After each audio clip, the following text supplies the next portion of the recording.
Terima kasih. Bismillahirrahmanirrahim. Assalamualaikum warahmatullahi wabarakatuh. Alhamdulillahirrabbilalamin. Wassalatu wassalamu ala asrofil anbiya'i wal mursalin wa ala alihi wa sahbihi ajmain, amma ba'du. Yang saya hormati Pak Amin Rais, Pak Ketua PDM serta jajaran, Ibu Ketua PDA serta jajaran, dan seluruh warga Perserikatan yang saya hormati. Jadi menambahkan sedikit terkait masalah mungkin tadi sudah disinggung oleh Bapak terkait komunisme, juga oleh pembawa acara terkait kemerdekaan, ya, kedaulatan kita. Jadi saat ini dalam 24 jam hidup kita, dikurangi waktu istirahat kita, itu separuh lebih kita lalui dalam dunia digital. Jadi rata-rata penduduk Indonesia hidup dalam dunia digital itu panjangnya 7 jam 42 menit rata-rata. Kebanyakan mungkin lebih dari itu, terutama anak-anak kita yang generasi lahir di atas 2000 sebagai natif digital istilahnya. Jadi betul tadi sampaikan Bapak, sekarang ini kalau bangun tidur sebagian besar masyarakat Indonesia itu wajahnya bercahaya itu karena memang yang dicari adalah HP, bukan yang lain. Gitu. Dari 278 juta penduduk Indonesia itu yang mengakses internet secara aktif ada 216 juta. Dan tentu angkanya terus bertambah. Artinya 79% itu sudah mengakses internet.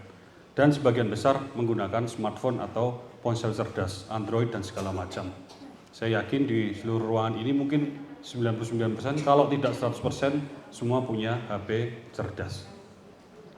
Nah sekarang dunia digital ini bukan dunia kedua kita.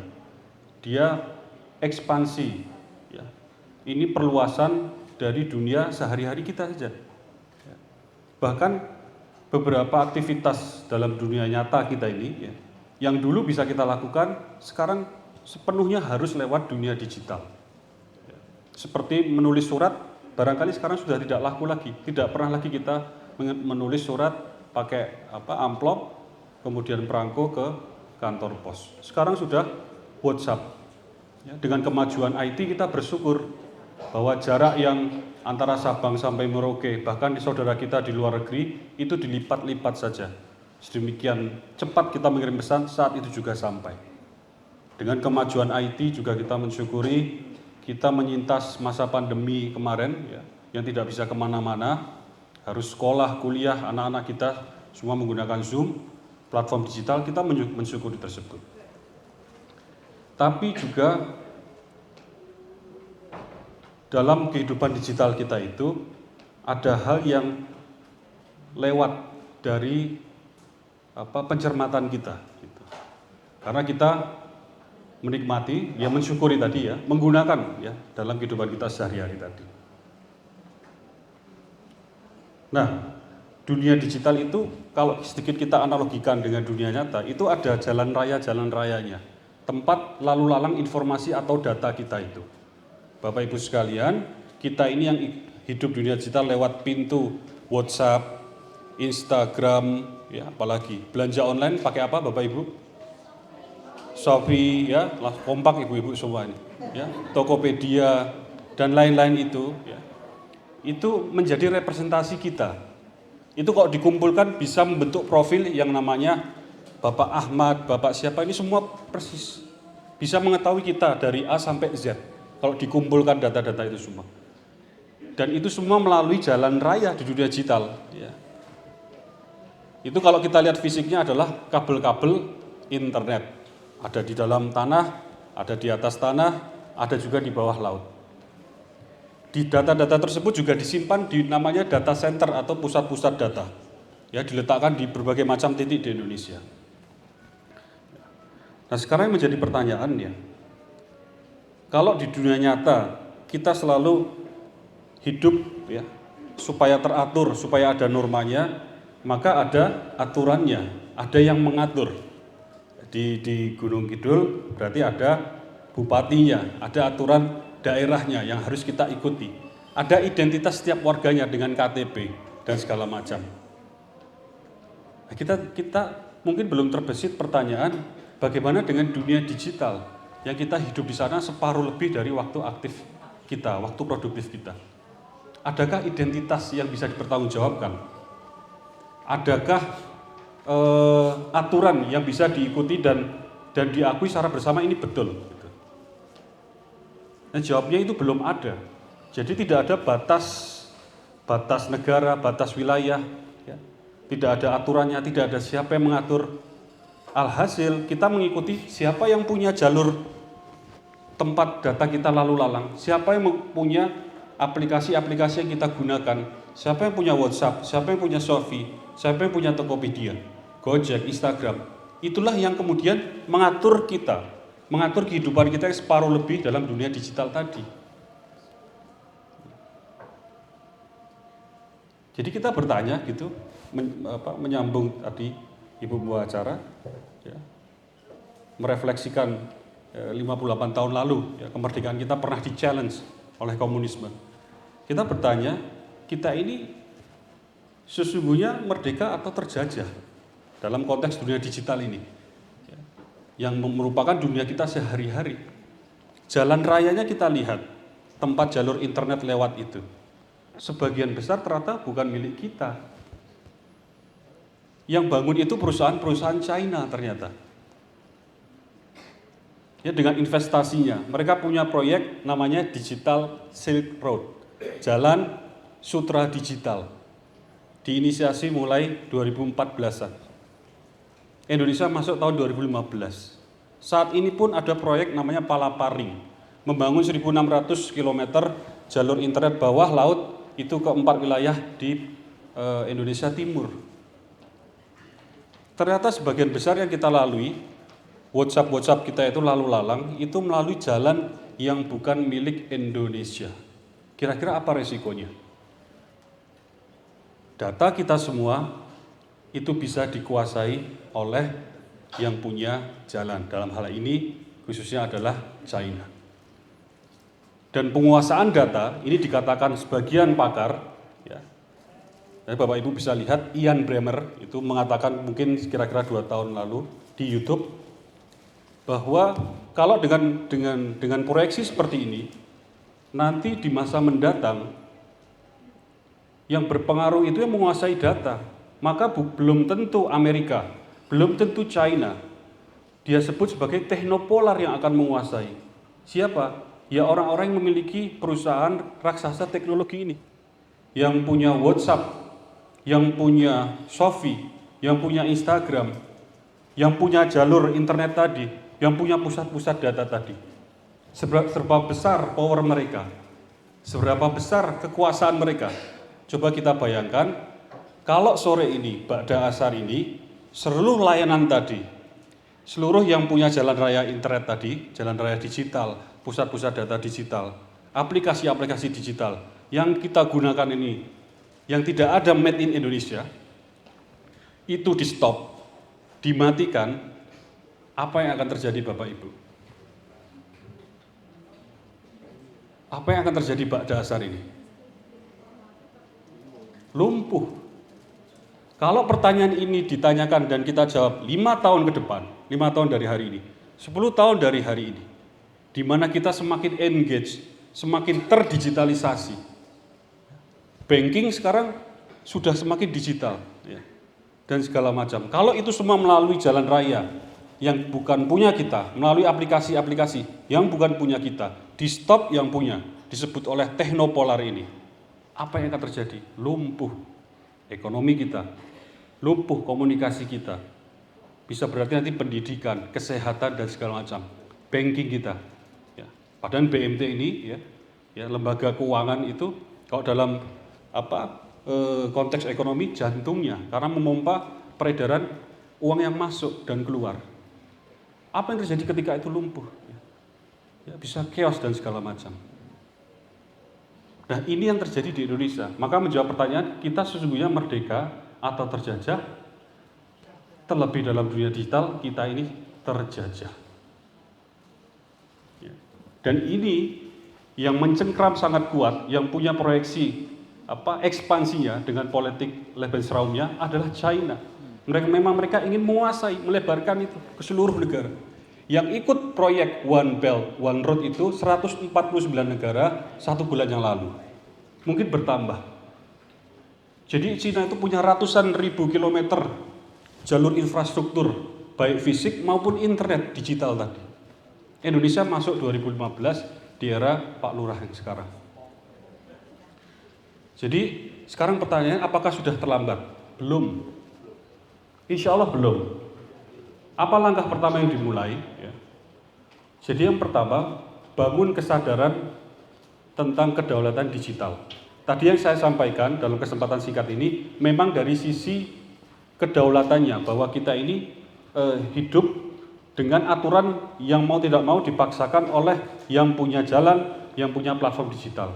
Tadi kita belum berbicara efek-efek lain karena tidak ada aturan bagaimana pornografi di Indonesia, bagaimana judi online di Indonesia, bagaimana pinjaman online di Indonesia.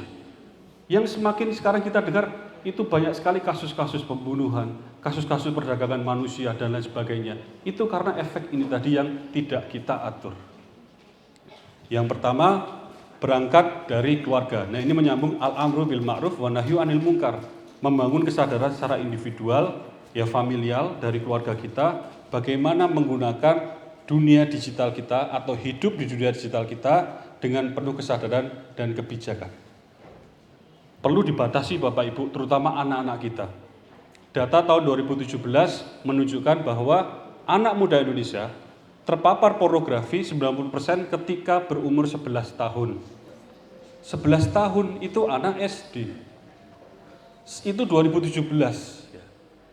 Saya sama istri ini sekarang juga punya anak yang nomor 1 itu beranjak dewasa, sangat engage dengan digital. Itu 1001 cara, bagaimana caranya? Nggak mempan cara-cara saya dulu dan istri. Padahal belum lama kami juga mengikuti tumbuhnya itu tahun 2000-an juga saya sama istri itu. Ya, artinya kita perlu adaptasi ya, perlu melihat perubahan zaman. Ini harus hidup dalam dunia digital dengan penuh kesadaran. Ya. Yang beradab, yang santun, yang dibatasi dan segala macam. Kedua, tentu kita berharap 2024 nanti masuk ya di parlemen dan juga di pemerintahan itu perwakilan-perwakilan ya, pejabat-pejabat yang punya visi yang islami ya, yang punya pikiran yang Qur'ani ya, yang punya kesadaran Qur'ani tadi ya, kesadaran akhirat, sehingga ingin memperbaiki negeri ini. Ingin mengatakan tadi disampaikan al-amru bil adli wa nahyu anil zulmi. Ya, kita tegakkan keadilan lawan kezaliman. Sehingga kita butuh regulasi, satu undang-undang payung besar yang mengatur kehidupan digital di Indonesia. Jadi ini perlu DPR bersama pemerintah mengatur tentang jam pemakaian internet, tentang informasi yang bisa lalu lalang di internet ini. Apa yang bisa masuk, apa yang tidak bisa masuk, aplikasinya dan segala macam. Itu perlu regulasi besar. Ketiga, Indonesia yang SDM-nya sepanjang pengalaman saya di dalam dan maupun ketika belajar di luar, itu melihat kemampuan SDM kita, itu insya Allah mampu kita membangun aplikasi-aplikasi yang serupa, tapi itu lebih aman bagi bangsa Indonesia. Kita bangun WhatsApp untuk Indonesia, pusat datanya di Indonesia, sehingga aman. Kalau sekarang Bapak Ibu itu chatting, itu datanya jangan dipikir bahwa tidak bisa dilihat orang lain. Bapak Ibu kalau pikir itu ruang rahasia, chatting itu tidak ada yang melihat, ya, itu bisa dilihat oleh manusia yang pemilik WhatsApp itu dibuka. Nah, bisa nggak kita buat WhatsApp versi Indonesia, pusat datanya kita taruh di Gunung Kidul, ya, jadi bukan di Amerika sana, yang bisa mengakses yang kita sepakati, ya, dan segala macam. Ya, bisa, sangat bisa. WhatsApp yang memperbaiki tata bahasa kita. Lihat anak-anak kita, Bapak Ibu, sekarang bahasanya itu kan demikian menurun, betul nggak? Kalau chatting disingkat-singkat, pakai kata Q, X, LG, DMN, saya nggak paham itu artinya apa itu. Nah, itu chatting ke gurunya, ke dosennya, itu seperti itu. Bisa nggak kita buat WhatsApp? Kalau kata-kata yang tulis seperti itu, otomatis dengan sekarang ada istilah kecerdasan buatan, otomatis dirubah, terkirim menjadi Assalamualaikum Bapak, saya mohon waktu. Itu bisa kita buat seperti itu, memungkinkan. Nah, kebetulan saya belajar AI, jadi bisa mengatakan itu. Lagi tadi belanja online Bapak Ibu, Shopee, yang hijau Tokopedia, Oranye dan segala macam. Tahun 2021 nilainya adalah nilai belanja online di seluruh Indonesia itu 401 triliun rupiah. Besar sekali Bapak Ibu. Jadi ibu-ibu terutama beli sepatu berapa kali tahun 2021 itu? Lewat online itu dikumpulkan 401 triliun rupiah. Ternyata dari 5 raksasa belanja online yang ada di Indonesia, kita tahu ada 5 raksasa Bu, yang Shopee, Merah dan segala macam itu ya. Itu 3 milik asing sejak lahir, 2 investor terbesarnya asing. Jadi tidak ada yang punya Indonesia sepenuhnya. Maka jangan kaget ternyata 90% produk yang beredar, artinya 90% dari 401 triliun rupiah tersebut itu adalah produk impor. Impornya kebanyakan dari China lagi. Jadi 401 triliun tadi 90%-nya itu hanya mampir sebentar di Indonesia, di rest area, kemudian pulang ke China. Kita hanya dapat 10% dan bayar pajak transaksi dikumpulkan besarannya berapa? 3 triliun rupiah. Nah ini kalau belum ada yang mengatur ya. Ini kita perlu satu undang-undang kedaulatan digital ya. Jadi bagaimana solusinya ini insya Allah simple. Kita buat aplikasi yang serupa. Yang berbeda apa?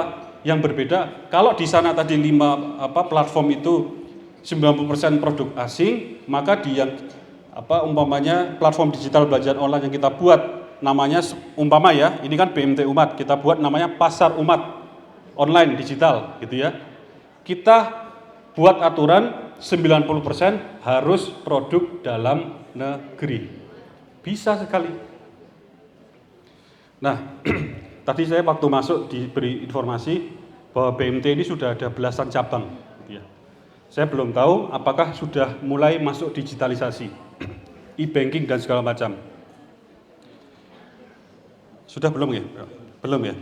Nah, kalau melihat besarnya, saya pikir ya, dengan segala macam konsen kita terhadap resiko dunia digital tadi, tapi kalau BMT kita ini ya, BMT sudah dibangun dan dengan cabang belasan ini kita digitalisasikan, kita mudahkan aktivitas transaksinya dengan aplikasi, kira-kira akan semakin membesar, kira-kira akan semakin efektif aktivitas bankingnya tersebut. Jadi ini saya tidak tahu, mungkin sudah ada rencana dan segala macam, tapi dengan semangat kedaulatan digital, ya, jangan sampai nanti kalau aplikasi yang masuk itu malah dari asing. Ya. Nah ini kebetulan saya backgroundnya memang IT, ya, sebelum di Partai Umat memang dosen di UII informatika, dan sekarang bersama teman-teman itu sedang membangun salah satunya seperti Pasar Umat tadi. Ya. Jadi mungkin kalau ingin dijajaki Pak, ini supaya jangan sampai teknologi asing yang masuk gitu. Ya. Kita bisa buat ya, bersama nanti dengan tim yang ada di Jakarta itu kita inisiasi e-banking atau mobile banking, tepatnya aplikasi untuk BMT yang ada di jejaring BMT Umat ini, dan insya Allah kita punya server sendiri Pak. Servernya ada di Condong Catur. Condong Catur itu masih di Jogja insya Allah. Ya. Jadi aman. Kalau mau lihat bahkan bisa. Ya. Ini beneran di sana dan sudah ada beberapa aplikasi di sana. Ini satu kalau saya melihat dari orang IT ini satu kebanggaan karena kita juga mampu gitu loh. Kita mampu punya pusat data sendiri dan insya Allah ada beberapa rak server yang bisa digunakan untuk istilahnya development aplikasi tadi dan nanti bisa dirilis menjadi aplikasi yang digunakan secara umum di BMT itu. Jadi ini satu usulan Pak, insya Allah konkret ya, barangkali nanti harapannya bisa kita realisasikan lah bersama. Demikian Bapak Ibu, ini untuk membuka kesadaran kita bersama. Ya, harapannya tentu perlu nanti langkah-langkah berikutnya yang tidak cuma satu pihak, dua pihak, tapi bersama kita membangun yang namanya tadi kedaulatan digital. Hidup dalam dunia digital yang santun, yang beradab, yang datanya aman, yang diproteksi dari asing, dalam jalur yang kita miliki, dalam platform-platform digital yang juga kita bangun sendiri. Insya Allah ya. Terima kasih, saya kembalikan. Assalamualaikum warahmatullahi wabarakatuh.